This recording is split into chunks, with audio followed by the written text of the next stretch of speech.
we're now going to go over one of my favorite teaching tools, spotlighting. So the way that spotlighting works is I divide students up into multiple different small groups in the classroom, and I give them a task. This task might be to create a scene, manipulate a puppet together, do some frozen image work, whatever it is. I divide them in different spaces in the classroom. I have them work for a couple minutes, and then I'll turn off the lights, or I'll make a sound cue like this. When the lights go off or the sound goes on, the students know to turn off their voice and to stand still and to focus on me. I'll then say something like, spotlight on this group. And when I point to that group then knows to start where they left off. The whole class is able to watch them in progress do their thing, and then I'll say, spotlight off, after 5 to 30 seconds, depending on what they're doing. I'll then invite another group, spotlight on this group, to go, and we're able to see their process and their progress, and then I'll turn spotlight off. If it's a new class and there's some shyer students or they're more hesitant to theater, I'll spotlight 2 groups at the same time. This I tend to also do when there's no voice involved. So maybe it's a silent movement experience, or they're slowly manipulating, just playing around with a puppet silently. By doing that, it lowers the stakes of people watching, everyone in the whole class watching just one group. It's divided out. Maybe there's even a third group that I spotlight so that only a couple people are watching them. I'll then say spotlight off, and then I'll say spotlight on everyone. And when I say that, everyone knows to go back to work.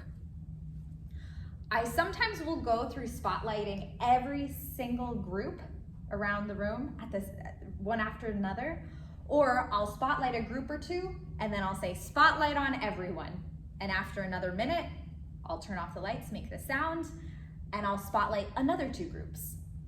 This way, we're able to see where people are in progress, and then maybe do an exchange of ideas. Say, oh, I really liked how that group was doing a jumping of a puppet.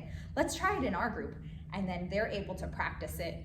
We'll turn off everyone again, turn off the spotlight, and then go back.